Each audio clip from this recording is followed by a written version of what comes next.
I've had a love for rivers ever since I was young. There's just something about moving water that's always captivated me. I've always believed that traveling a kilometer on a river can take you further from home than driving 100 kilometers in a car. And I think that is so true and something I've always adhered to. I knew I wanted to work in a field related to the outdoors, and as I got older, relating to conservation. So I went to university at the University of Montana, and it was during my years there that I got into paddling and fly fishing in a big way. And by the time I was 18, 19, 20, I knew I wanted to work in a field related to river conservation. When I came to BCIT, the Fish Wildlife Recreation Program was new, and an incredibly exciting program to be involved with, but to see it continue to grow and evolve. And we've attracted some wonderful people and had amazing students come through that program, students that have gone on to have incredible careers and make a huge difference in our province. He was so feisty, he was so full of energy about what he wanted to achieve. And what I particularly liked was he took the elements of fish and wildlife, which were offshoots of the traditional forestry program at BCIT, and managed to weave together the story about resources and recreation and conservation into one whole story, which is really one of the strengths of the BCIT program. Although he's not a BCIT alumnus, he is BCIT. In fact, we would joke and call him Mr. BCIT, because no matter where he was in the world, no matter what he was doing, whether he was on a river in Ethiopia or on a river in British Columbia or trying to gather in some media or ministers or other politicians, he always wore the BCIT hat. I mean, ever since I've known Mark, he's had this passion for traveling and going to experience other rivers around the world. His time spent with the local people there and really learning about what are the issues that some of these international rivers face. And I think as a result of that, coming back home to Canada and writing about it. Love to write. I spend a lot of time writing. I write a lot of articles. Some of the pieces I write are more technical in nature. Some of them are, are more a little more casual, travel-oriented features, things like that. I love photography. That's something I'll probably continue to do a lot of and more of actually in the years ahead. Well, I think there's so many things that people don't know about Mark, and he doesn't even tell his students, but somehow I found out about them. But he had tryouts for 2 NFL football teams. After his studies, he played university football in the U.S. He also was a wrist wrestling champion, and I just say thank goodness there was a better place kicker and a better punter who made it to the Oakland Raiders, and Mark came to BCIT instead.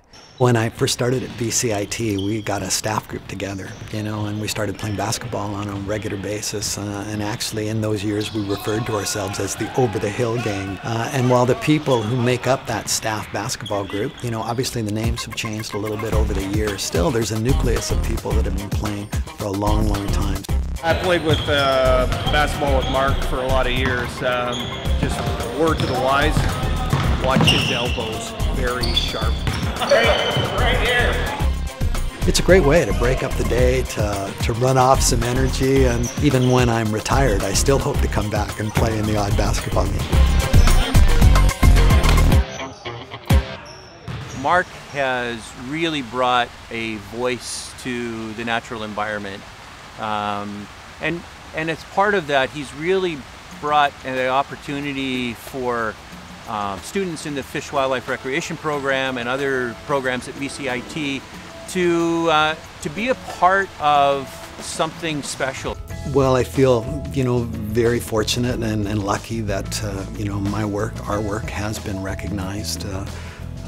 I know that a real highlight for me certainly was receiving both the Order of British Columbia and the Order of Canada. I look at them both as, awards that, I was very humbled to receive both. I know that to see some of our work recognized internationally by the United Nations was very special as well. And some of that relates to what's unfolded with Rivers Day. To see a small event with 40 people back in 1980 blossom into an event that now involves several million people, I think has been really exciting.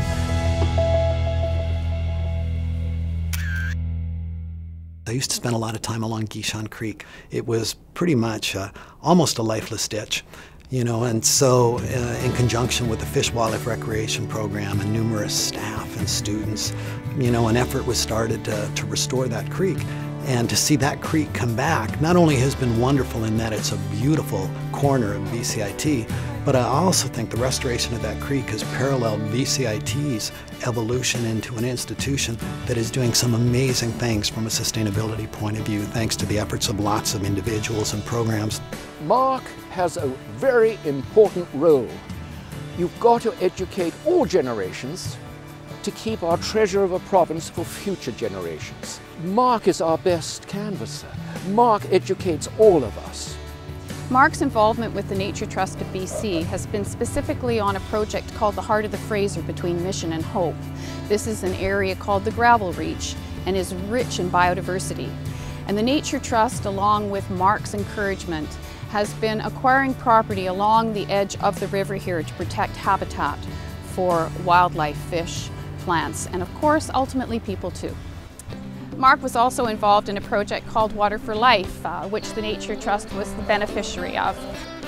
Well, the Water for Life benefit concert was a really exciting event, and then to see that televised on Global was wonderful to see, and it was a new adventure for us. It was an event that was very much a mix of some incredible live music, some inspirational stories, some great film clips, great imagery, all focusing on the importance of water and the need for all of us to be good water stewards wherever we might live. Great message for BCIT to be affiliated with, and I think that film, that show, will find an audience not only across the country but elsewhere in the world. Looking at them constellations that come back every night. We have an amazing family. You know, both our daughters live close to where Kath and I live, so we see them all the time.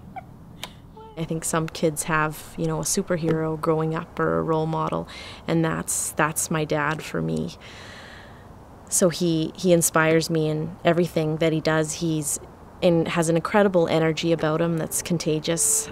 He's very optimistic and positive in life and in all that he does. He's definitely a glass half full kind of person. You know, I know Dad's being recognized tonight for lifetime achievement, but he is where he is because of my mom as well. So I think they both are really deserving of it. She's really been his rock over the past, you know, 3-4 decades. And he couldn't do it without her, and she couldn't do it without him. He's passionate about not just rivers, but everything he does. He's passionate about his family. He's passionate about the Institute. He's passionate about basketball. Everything he does with such enthusiasm. I sometimes wonder where I found this creature. I really do. I think one of the most important groups of people that make a difference in so many lives are teachers. And Mark was a teacher who influenced my life in a huge way. I wouldn't be here, I wouldn't be teaching at BCIT if it wasn't for Mark. And that started 30 years ago when I was a student here at BCIT. And it was his encouragement, his support, his friendship that guided me along the way. And I can't thank Mark enough for that. Water is really the essence of all life. It's something we should never take for granted. I think an old friend, Ed Abbey, said it best. Wilderness is not a luxury, but a necessity of the human spirit, as vital to our lives as water and good bread.